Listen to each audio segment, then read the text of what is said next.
What is up, ladies and gentlemen? Game 3 here from the tournament this past Saturday. And if you watched the previous games, Game 1 and Game 2, you'll know that I'm at 1-1 record right now. So first game was a win, second game was a loss. First game was a win just because we got extremely lucky with our opponent not being able to pull counter out of his life.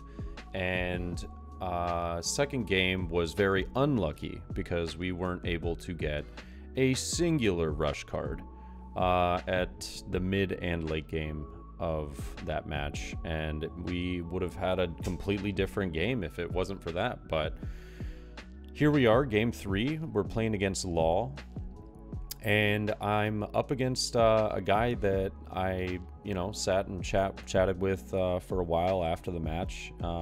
His name is Anthony.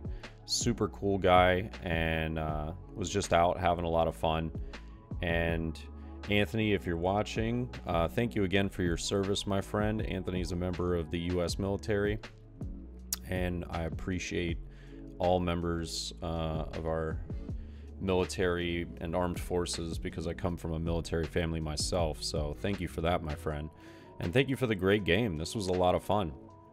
This was one of my few matchups that I played against Law. I think Law is a absolutely incredible deck if you play just out of your mind. I mean, there is a lot of calculation that goes into playing this leader, but I learned from this match that there was so many different things to be thinking about playing against a Law player.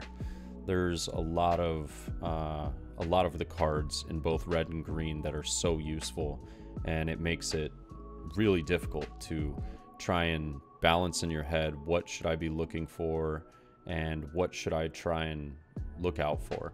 But he's going to play that Nami first, search, and reveal a Zoro. Gonna keep the Zoro, put that in his deck, in his hand, and place the others at the bottom of the deck. And we're gonna start off with 2 Dawn going second here. I'm gonna play the Sanji just for a little bit of board presence. Don't have obviously the 2 extra Dawn to put underneath them to make them rush, but next turn it'll feel a lot better having something on the board that I can deal with. So he'll swing for 5, and I'll take that first life here. Something really interesting as well, this is just a small note, but he has this dice over his life that he keeps a number on to know exactly how many life, and his opponent will know exactly how many life. If you remember me talking about it over the last few videos, I'm new to TCGs, so I just thought this was really cool. I told him that. I was like, oh wow, I need to get myself a nice little die to put on top of my life as well. I love that idea. Super cool. And it's just the small things that have been super intriguing to me about learning TCGs and learning how to play, and the community, and what everyone does. It's really interesting. So I'll swing with the Sanji at the Bonnie first, take it out, and then I will swing for 5 at life. And if I'm not mistaken, he takes this one. Yep. And he'll change that die to 3. And now we've still got 4 Dawn to work with.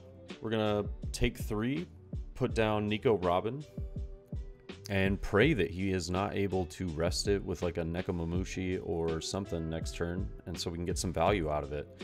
But I mean, at the same time, you still get value out of just playing Robin because he's got to target the card. It's so strong.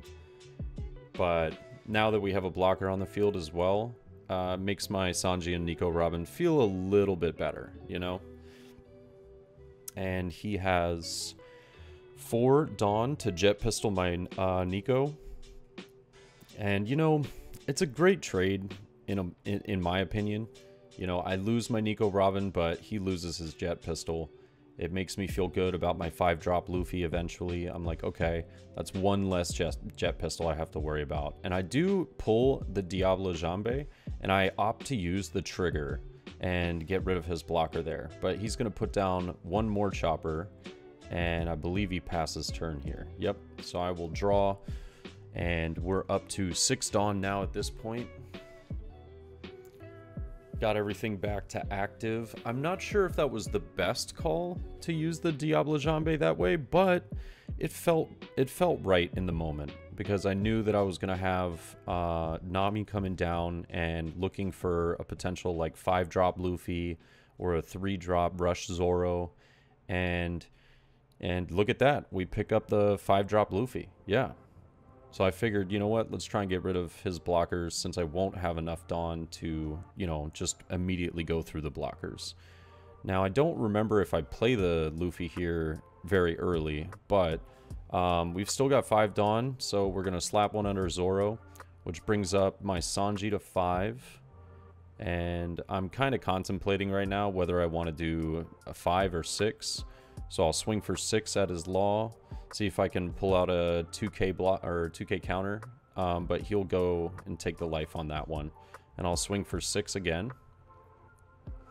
And he's like, do I have to use a counter here? Am I just going to use my chopper? You know, and it's kind of a tough call this early, but he's going to take the life. So he's going to go down to 1 life here. And I'm going to play the Zoro here and swing for 6 again.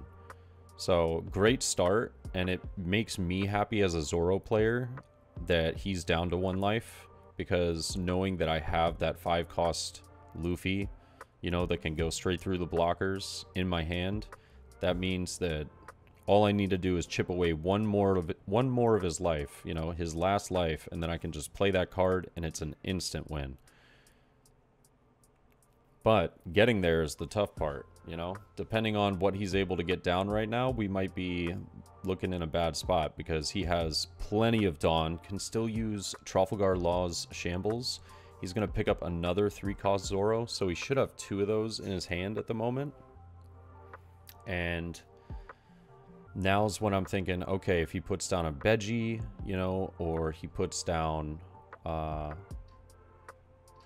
I guess another Bonnie, you know, he gets some of those 1-costs out. He can start shamblesing, you know, different things in. He could bring in, there we go. There's the Beji. Yep. He could start bringing in, you know, like 5-drop blocker Law, and then swap that out, you know, swap out something else and bring in 3-cost Zoro, rushing, you know. So, oh, and look at that. Wow, did I call it or did I call it? This is funny. I didn't pre-watch this video. I did not pre-watch this video, so I'm actually just kind of predicting what might be the play. But he's going to pick up the killer here, which is actually pretty big, because he can just shambles, put that down, and get rid of either my Sanji or Zoro here. And that's what makes Leader Law really scary, is just the amount of plays you can make is a lot. I mean, it is terrifying to think about. So it looks as though he's trying to decide whether he wants to shambles or not, but yeah, he's going to do the shambles, and yep, he's going to put down the 5-cost blocker, and he will return, I would imagine, either his Bonnie or his Nami, and yep, he's going to bring back Nami and put down Killer, taking care of, and I basically had my arm ready to, you know, just pull Zoro off the field. He had it there for sure. And he's gonna swing for 6. I think this was at Sanji, not at life. I didn't see where he pointed right here, but I would imagine he's just trying to clear my board as much as possible. And I don't know, I'm kind of contemplating, or no, he did swing at life. Okay, interesting. I think the better play would have probably been to go for Sanji there.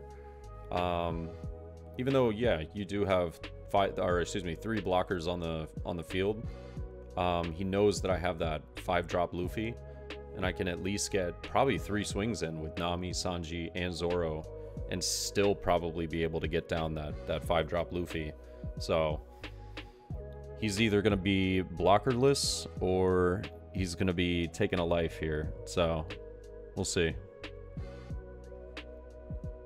And I'll put 1 under Zoro. I'll swing for 3 at the Bonnie. Yep, just going to let her go.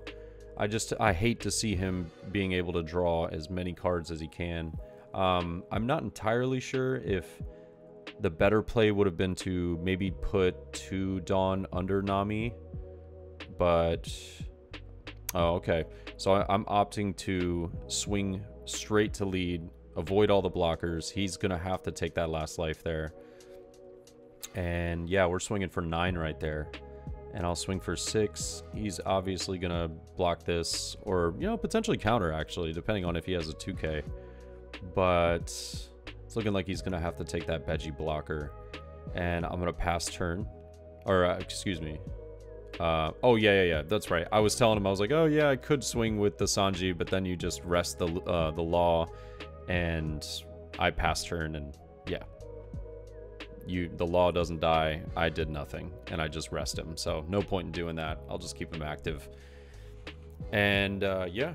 So now we're looking pretty good. He does not have any life left. And no matter the amount of blockers you put down, I mean, you're just going to be dealing with the onslaught of Zoro here. But I've seen some incredible law play from actually the guy that won this tournament. And you'll be able to see some really incredible play from him in upcoming videos.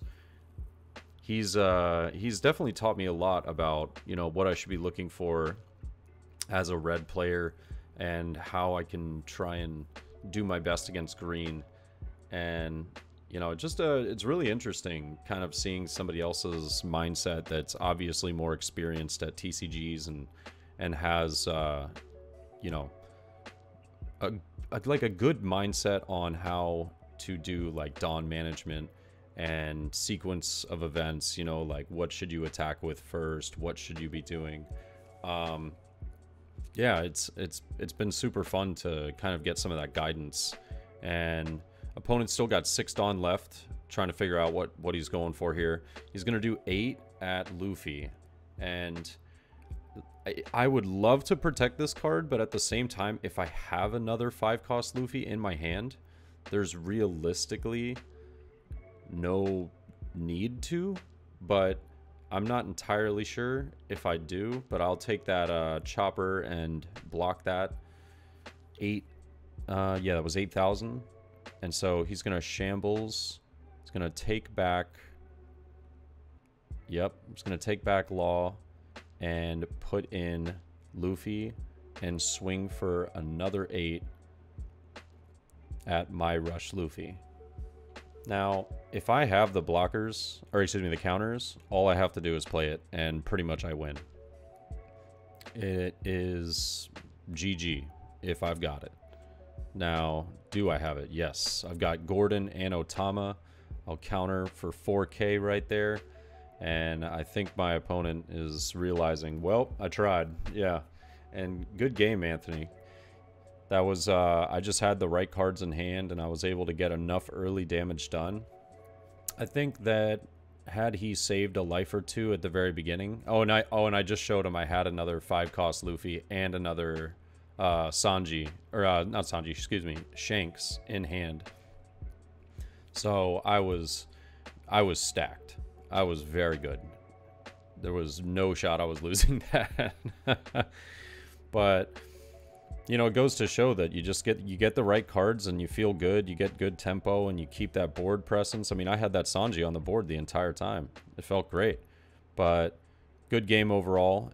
So now we're 2-1 and heading into the 4th match. Hope you guys enjoyed, and if you enjoy the commentary, it would mean a lot if you hit the subscribe button. Thank you, and I'll see you in the next one, all right?